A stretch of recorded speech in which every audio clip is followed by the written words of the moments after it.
Estou de volta aqui nos estúdios da minha casa e voltando para casa fiquei pensando se não dava para comunicar a parte de externalidades de uma maneira ainda mais clara, tudo bem?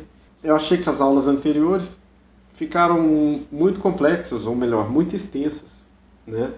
E no caso aqui, vou adotar uma abordagem mais sucinta e mais direta e com bons exemplos, tá?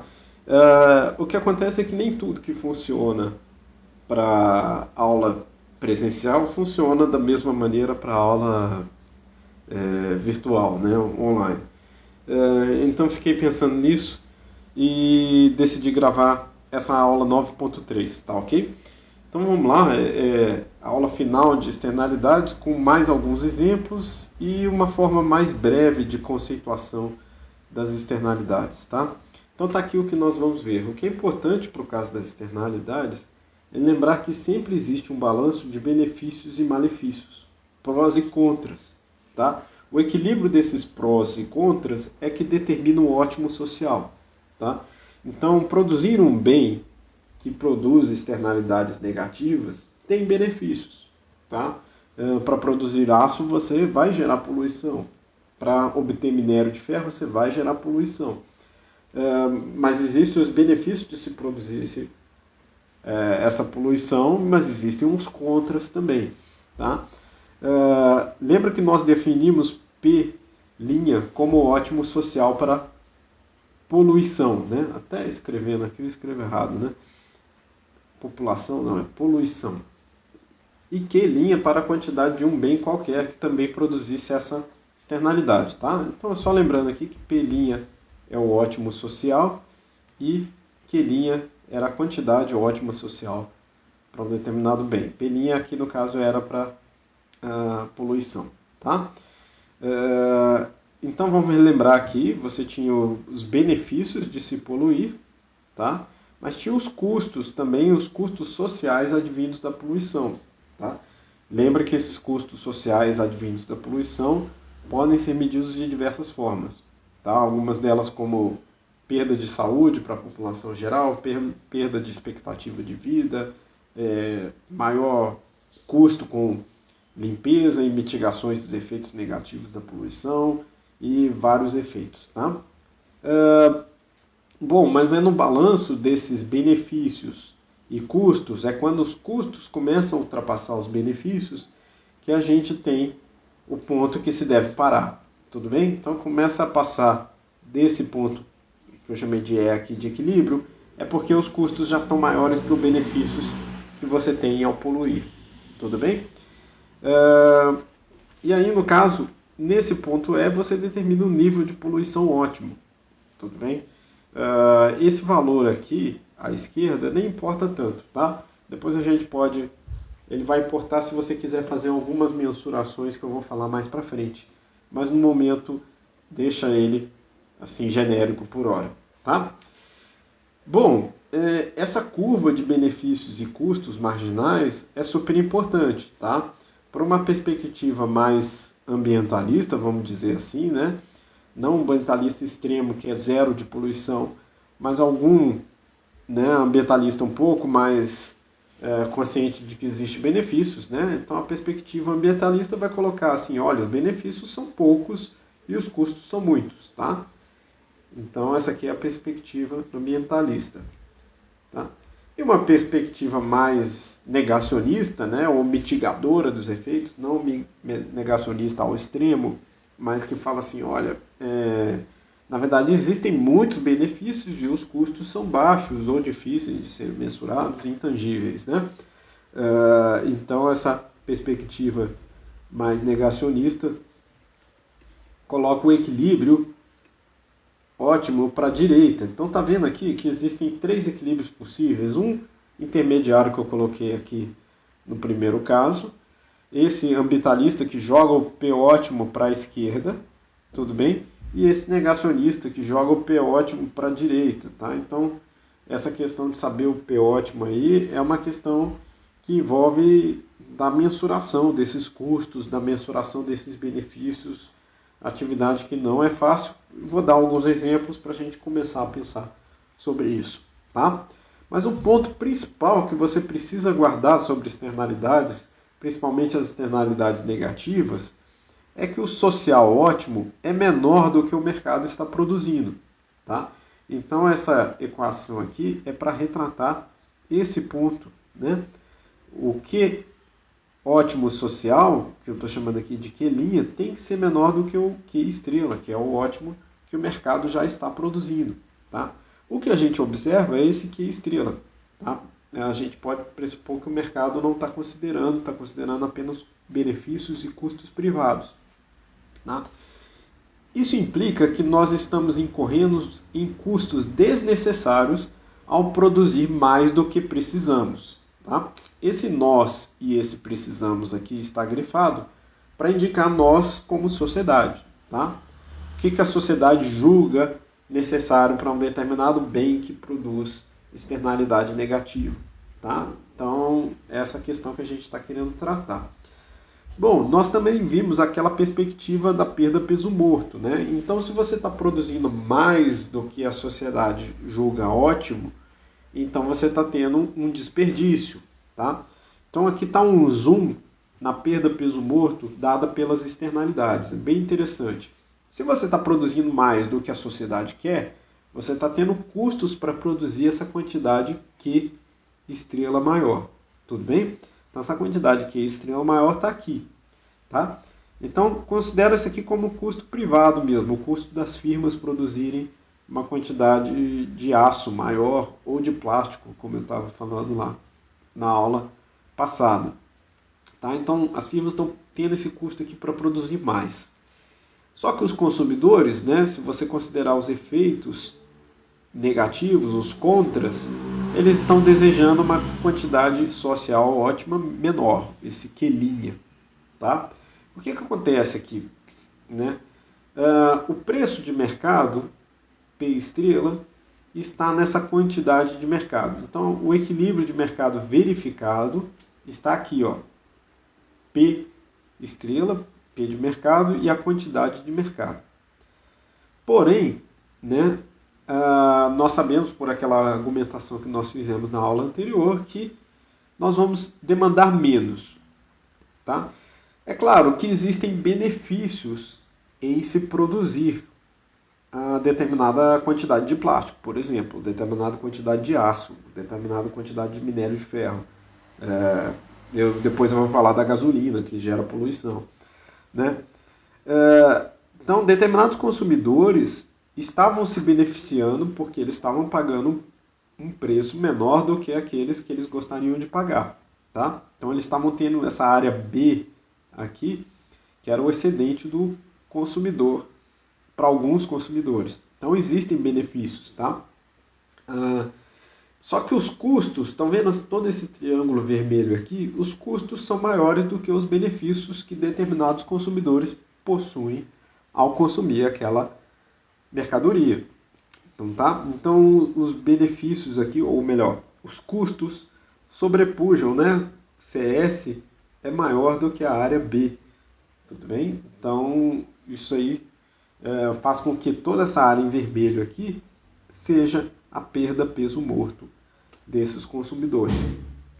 Tá bom? Mas mais ainda, eu quero mostrar para vocês uma coisa interessante. Dá para medir esse triângulo, tá bom? Mas eu quero mostrar o seguinte ponto. Tá?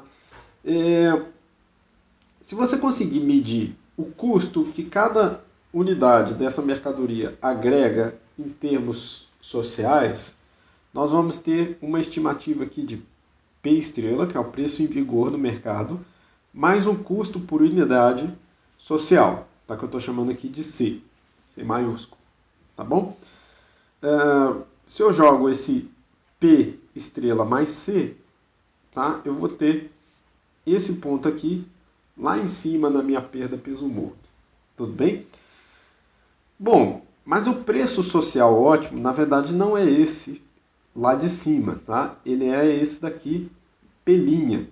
Tudo bem? Porque ele considera que os consumidores vão diminuir a sua quantidade e os produtores vão deixar de produzir algo acima do necessário.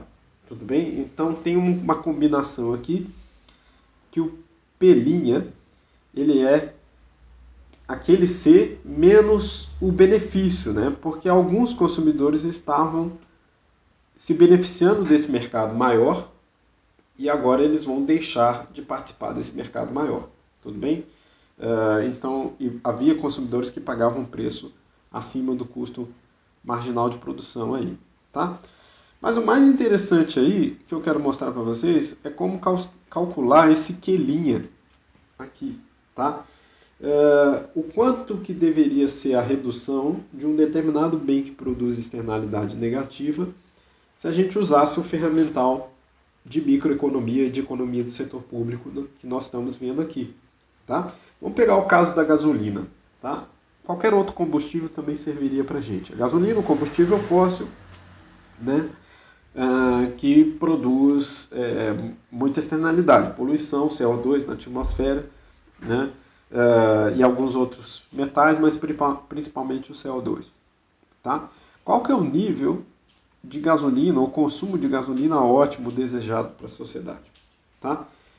Tem essa continha aqui, que é derivada simplesmente da oferta e da demanda, principalmente aqui no caso da demanda.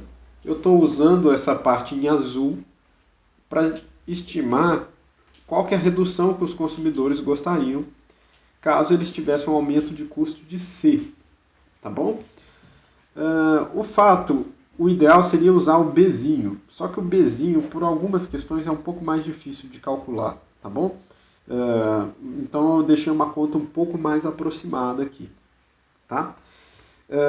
Então é dado por essa fórmula daqui, ó, uma fórmula simples, Q', o Q ótimo social, é igual a 1 menos a elasticidade de preço da gasolina, tá? Vezes Czinho, que é uma estimativa do custo social da venda daquela gasolina por litro, tá? Depois eu vou dar um valor e vocês vão entender bem.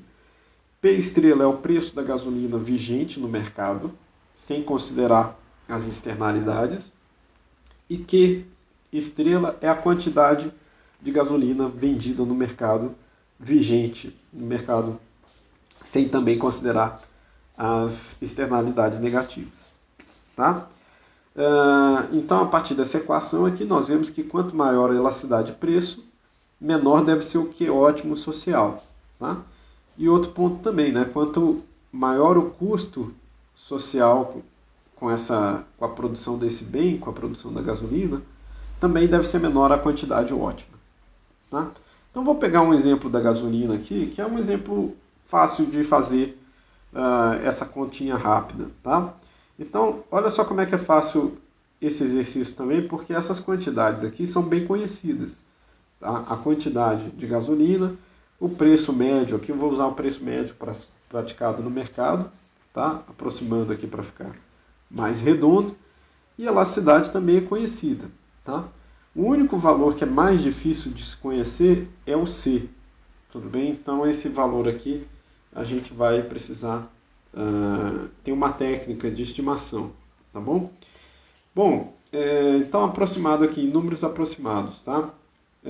O Brasil consome 40 bilhões de litros de gasolina, tá? Aqui eu acho que eu já transformei para litros, eu não lembro se era litros ou metros cúbicos, mas vai dar na mesma, né? Então, 40 bilhões de litros. A elasticidade da gasolina eu tirei desse artigo daqui, ó, que estava na ANPEC, do Eduardo Pimentel Santana e do Júlio César Albuquerque Bastos. Tá? Artigo de 2014, e eles estimam a elasticidade da gasolina no Brasil em 2001 até 2012 e num período menor também. Primeiro eu vou usar essa do período menor aqui e depois eu vou passar para do período maior, tá bom? Então, eles estimaram aproximadamente a elasticidade da gasolina no curto prazo em 0,5, tá? Em 0,5. Então, é conhecida a elasticidade de preço da gasolina. Hoje em dia, o preço médio da gasolina está em torno de R$5 litro, tá? Estou aproximando, em alguns lugares vai estar mais, outros um pouco menos. Está R$5 litros. E aqui, esse custo social que eu estou falando, tá? Quanto a gasolina gera em termos de externalidade para a economia? Tá? 1 litro de gasolina, que custa R$ 5, quanto que gera em termos de preços? Tudo bem? Então, vamos fazer essa conta aqui. Deixa eu pôr essa conta aqui no canto primeiro.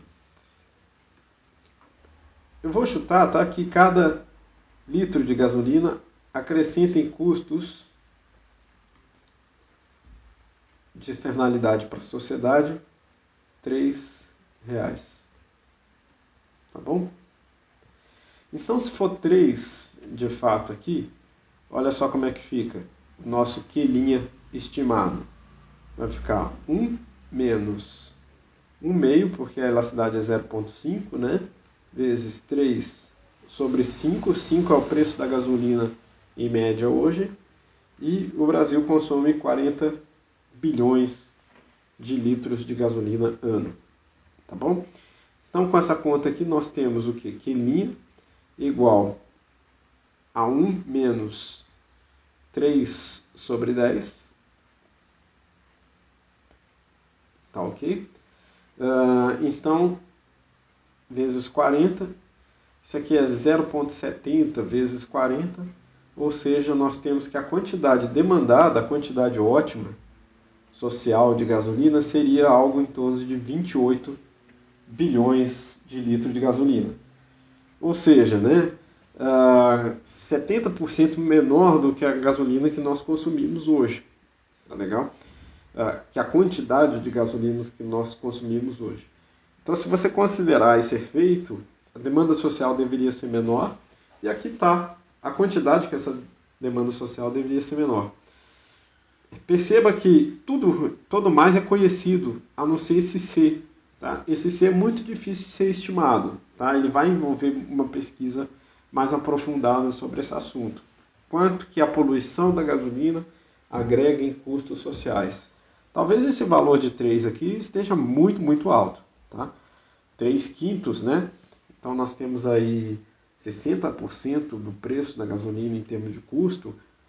Talvez um valor muito alto, tá? Mas o pessoal mais ambientalista vai achar esse valor ok. Tudo bem? Mais ainda, esse mesmo estudo que eu mostrei do Santana e Bastos calcula que a elasticidade preço da gasolina no longo prazo é 2. Tá? Então, o módulo da elasticidade para a gasolina no longo prazo é 2. Tudo bem? Então, se a gente, em vez de colocasse 1/2, 2 aqui naquela parte da elasticidade, a gente pode fazer a mesma conta com o mesmo custo. E olha só, o resultado disso seria Q', 1 menos 6 sobre 5, tudo bem? Vezes Q'. Tá legal? 6 sobre 5 é 1,2, né? Então, menos 0,2 vezes Q', que era 40, ou Q', que era 40 bilhões, né? Ou seja, na verdade a gente vai ficar aqui com uma quantidade ótima negativa, né? Se uma quantidade ótima negativa, a gente pode falar que a sociedade gostaria de não consumir gasolina no longo prazo, com essa elasticidade e com esse valor de custo social que eu coloquei. Tá? Então, é como se no longo prazo aí, e aí o longo prazo deles não é muito, tá? Eles estimaram essa elasticidade aí com uma década, um pouco mais de uma década. Então, no caso aí, só o fato da elasticidade ser maior, porque aí no caso as pessoas migraram para outros tipos de combustíveis no estudo deles, né? Mas só esse fato da elasticidade ser maior jogaria a quantidade socialmente ótima para um número menor do que zero, para qual a gente já coloca igual a zero. Tudo bem? Então, não deveria ser usada a gasolina a esses valores, né? É claro, novamente eu estou achando que esse valor de 3 aqui, tá? Deixa eu deixar em verde, esse 3 aqui pode estar muito alto, tá?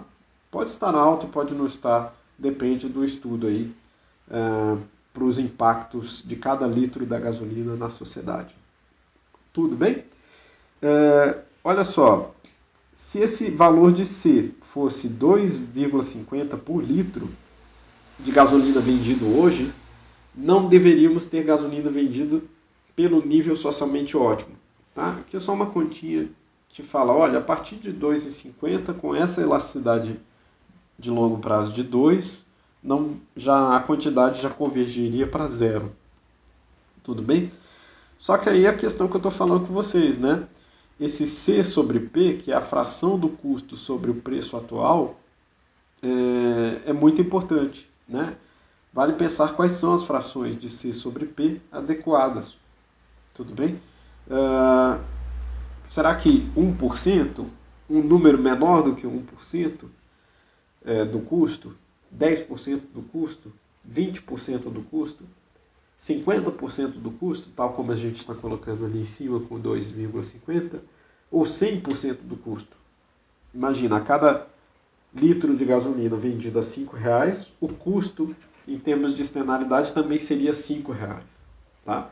Então, aí no caso, só externalidades, só elasticidades abaixo de 1 é que fariam quantidades ainda socialmente ótimas, positivas. Tá? Então essa continha está aqui. Ó.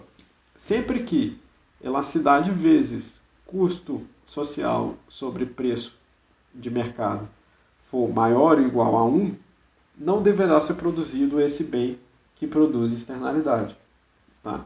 Então essa combinação aqui de módulo da elasticidade vezes a fração de custos sociais, se for maior do que 1, maior ou igual, aquela continha ali se torna negativa.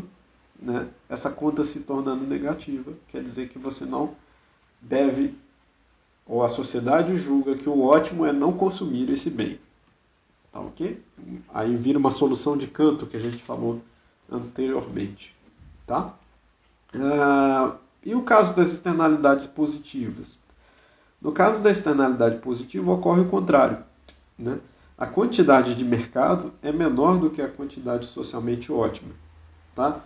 E aí, se você comparar custos e benefícios, os benefícios de se produzir o bem que gera externalidade positiva são maiores do que os custos. Tá? Então, você tem benefícios em produzir mais do que o mercado já está produzindo. Tá? Então, olha só, vamos colocar aqui a situação das vacinas, que eu vou falar mais para frente. Tá? As vacinas, como eu falei anteriormente também, geram externalidades positivas. Tá? Só que se você deixasse a vacina só pelo mercado, tá? Sem a parte pública aí, você teria esse equilíbrio aqui de pessoas comprando e vendendo, e né, clínicas, produtores vendendo as vacinas. Tá? Seria o equilíbrio ao preço de mercado e a quantidade de mercado. Só que você tem benefício das pessoas comprarem mais vacinas, tudo bem? Então, na verdade, a esse preço de mercado aqui, existe uma quantidade B, que eu estou chamando de Bzinho, que é o benefício social em vacinar mais pessoas, tudo bem? Então, na verdade, se você agregar esse benefício social ao preço, você tem um preço maior, tá?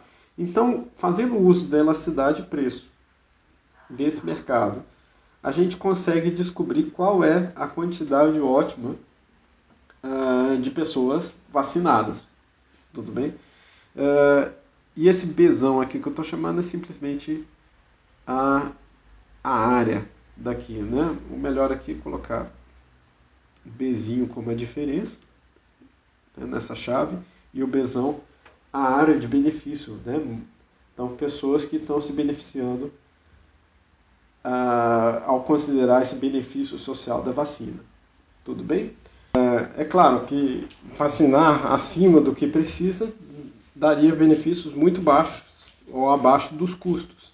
Tá?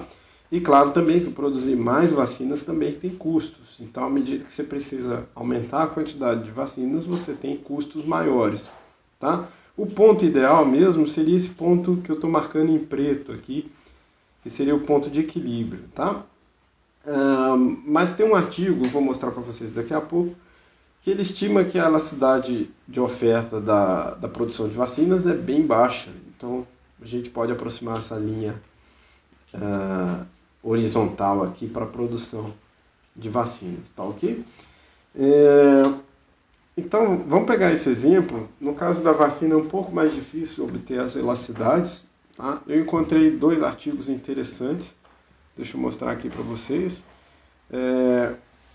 Um é dessa Journal of the Economic Business, da Patrícia Danzon e do Nuno Souza Pereira. Tá? Mas é um artigo mais sobre o número de produtores de vacina e o impacto do número de produtores de vacinas na vacinação, na demanda e especialmente em alguns tipos de produção. Tá? Na concentração mais um estudo de economia industrial aplicada a vacinas. Eu encontrei esse outro estudo aqui muito interessante também, da Malásia, para demanda por vacinação da hepatite B. Tá? Então são vários autores, eu não vou conseguir falar o nome aqui, mas eu deixo o link para vocês. Rajamurthy, Radam, Taib, Rahim e vários autores aqui estimaram a elasticidade. Então eu vou usar essa elasticidade desse artigo aqui para a hepatite B. Tá? Então vamos pegar o exemplo aqui. Tem outra suposição também, porque a gente não sabe quantas pessoas vacinariam no mercado privado. Se não houvesse distribuição pública, é esse número Q estrela que eu estou usando aqui, tá? Seria as pessoas que comprariam a vacina no mercado privado. Eu estou supondo que esse valor aqui seria 90 milhões. Talvez esteja um pouco alto, mas eu acho que não está muito fora da realidade para o Brasil, tá? Estaria algo como 40% da nossa população vacinando se fosse apenas o esquema privado de vacinação, tá? Como o preço da vacina, estou pegando aqui o preço da vacina para a pandemia do Covid-19, para o coronavírus, né? Estou colocando aqui $20, que é o preço da dose da Pfizer, tá? Da vacina da Pfizer. Parece que $20 é o preço das 2 doses da Coronavac. Então, seja uma dose da Pfizer ou seja 2 doses da Coronavac, o valor aqui em termos de dólares seria próximo de $20. Bom, novamente, o difícil de calcular é aquele benefício para cada dose, para cada pessoa na sociedade. Tá? Então, se o valor de mercado é $20, mas qual é o benefício em se vacinar uma pessoa a mais? Tudo bem? Então, esse valor aqui precisaria de uma estimativa boa dos benefícios de vacinação. Tá? E a elasticidade eu tirei daquele artigo que eu mostrei da Malásia para vocês. Ela estava em torno de 2/5, né? Ou seja, 0,4 de elasticidade. Então, uma elasticidade baixa. E realmente, vacinação tem elasticidade baixa. Né? Você vai ter que vacinar independente do preço da vacina. Tá? Ela começa a ficar muito mais alta para determinados valores da vacina. Tá? Então, para vacinar, eu fiz uma conta aqui, né? Se esse valor de vacinação fosse 40, vou chegar antes daquela conta ali, mas vamos colocar aqui que o benefício é o dobro. Tá? O preço no mercado é 20, mas digamos que o benefício é $40 para cada vacinação, para cada pessoa vacinada. Tá? Então, se o benefício for $40, vamos fazer a continha ali. Eu tenho Q', mais 2/5, que é a elasticidade, né? Vezes 40 sobre 20. Então, ou seja, posso cortar aqui, eu estou multiplicando por 2, né? E essa suposição de que 90 milhões de pessoas seriam vacinadas nesse caso, sem participação do poder público ou sem considerar externalidades positivas. Então eu tenho Q' igual, isso aqui vai dar 1 mais 4/5, né? 4 quintos é 0,80, 1,80 vezes 90 milhões, a gente chegou aí em 162 milhões de pessoas. Tá? Então, quer dizer, se o benefício para cada pessoa vacinada fosse o dobro do que é o preço da vacina no mercado, ainda assim, não valeria a pena vacinar todos os brasileiros. Então, aqui 162 milhões com esses valores que eu coloquei. Tá? Quanto que seria necessário para vacinar todos? Aí eu fiz essa conta aqui. Para vacinar os 220 milhões de brasileiros, estamos falando aí de um benefício Bzinho de $70 ou $72 por pessoa. Então, quer dizer, vacinar cada pessoa no Brasil equivale a um ganho de 360 por dose, ou 2 doses se for no caso da Coronavac. Tá? Então, quer dizer, vacinar implicitamente está falando que existe esse ganho aqui, pode ser mais até, tá? Mas implicitamente, para cada pessoa vacinada, você tem R$360 a mais de benefício social. Tudo bem? Uma forma de mensurar as externalidades, uma forma prática. Espero que você julgue interessante. Iguais a esse, tem vários outros exemplos para calcular. Né? Eu acho que os economistas deveriam fazer mais esse tipo de conta e elucidar mais esse tipo de conta para a sociedade, porque é interessante fazer essas comparações. Né? Qual o custo que nós estamos tendo e qual os benefícios que nós estamos tendo, tanto no caso de produção de externalidades positivas, quanto no caso de externalidades negativas. Tá bom? Então é isso, vou terminar essa aula por aqui, até a aula 10, onde nós vamos realmente falar de tragédia do uso do bem comum, tá? Ou, mais simplificadamente, tragédia dos comuns. Então, até lá. Tchau, tchau.